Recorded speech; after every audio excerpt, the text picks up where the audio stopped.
Good morning everyone. सो इस video में बताऊंगी तो मैं कार्डियोपल्मोनरी बाईपास सर्किट के बारे में, सीपीबी सर्किट के बारे में। एक बेसिक लाइन डायग्राम है ये। सबसे पहले देख लो, ये जो है दैट ये बॉडी के अंदर पार्ट है, ठीक है। Right atrium, left atrium, right ventricle, left ventricle, ये एओर्टा है। देन ये जो चीज़ें है बॉडी के बाहर ये सर्किट के अंदर है, ठीक है, सीपीबी सर्किट के अंदर। सबसे पहले हम हार्ट से मतलब पेशेंट से ब्लड को ड्रेन करेंगे, डीऑक्सीनेटेड ब्लड को ड्रेन करेंगे वीनस सिस्टम से, ठीक है, या तो राइट एट्रियम से या फिर एसवीसी से या आईवीसी से। ये वाला जो कैन्यूला है वो एसवीसी के अंदर बताया गया है और ये वाला आईवीसी के अंदर, ठीक है। तो यहाँ से दोनों कैनुलाज है, यहाँ पर बाइकेबल कैनुलेशन किया गया है, ठीक है, बाइकेबल वीनस कैनुलेशन किया गया है। तो यहाँ पे जो डीऑक्सीनेटेड ब्लड है उसको ड्रेन करें हम सर्किट में, इसको दोनों कैनुलास को कनेक्ट किया गया वीनस लाइन से। देन यहाँ पर वाई कनेक्टर है, उससे कनेक्ट किया है। उसके बाद यहाँ पर एक और लाइन है दैट इज़ वीनस लाइन, ठीक है। यहाँ पर नेगेटिव प्रेशर की हेल्प से जो ब्लड है वो वीनस रिजर्वायर के अंदर स्टोर हो रहा है, तो यहाँ पर टेम्पररी ब्लड को स्टोर किया जाता है, ठीक है। फिर ये ब्लड आगे जाएगा आर्टीरियल पंप में, यहाँ से रोटेट होकर इस लाइन को बोला जाता है बूट लाइन, ठीक है, बूट पंप लाइन बोला जाता है, ठीक है।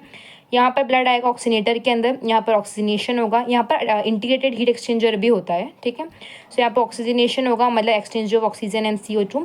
फिर ऑक्सीनेटेड ब्लड यानी कि आर्टिरियल लाइन के अंदर आर्टिरियल ब्लड, ठीक है, ऑक्सीनेटेड ब्लड इस आर्टिरियल लाइन के थ्रू,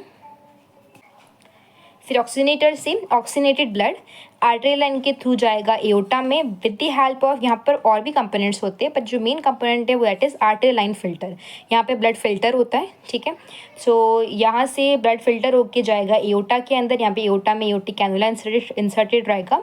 ये जो साइट है असेंडिंग एओर्टा की, ये मोस्ट कॉमन साइट है फॉर द आर्टिरियल कैनुलेशन, ठीक है। सो यहाँ पे oxygenated blood with the help of this arterial line जाएगा पेशेंट में, ठीक है। फिर यहाँ एओर्टा के थ्रू वो पूरे मतलब अपर बॉडी में जाएगा, ठीक है, ब्रेन में, देन लोअर बॉडी, पूरे बॉडी में सर्कुलेट होगा ऑक्सीनेटेड ब्लड, ठीक है।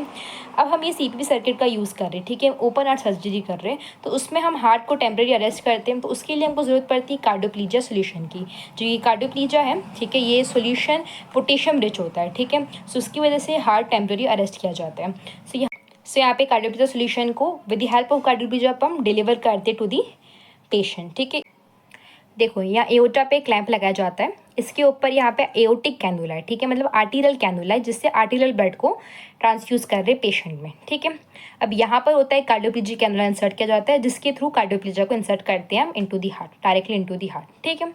देन यहाँ पर दो और पंप दिख रहे होंगे तुम्हें, that is the went pump और सक्शन पंप, ठीक है। इन दोनों पंप का काम क्या होता है, अब तुम देख रहे हो आर्टीरियल पंप और कार्डियोप्लीजिया पंप ब्लड या फिर क्रिस्टल कार्डियोप्लीजिया जिस भी तरह का कार्डियोप्लीजिया है उसको पेशेंट में ट्रांसफ्यूज कर रहे हैं, ठीक है। पर जो ये वेंट और सक्शन पंप है ये ब्लड को मतलब जो एक्सेसिव ब्लड होता है, ठीक है, जो एक्स्ट्रा ब्लड होता है उसको पेशेंट की बॉडी से फिर से सर्किट में लेकर आता है, ठीक है।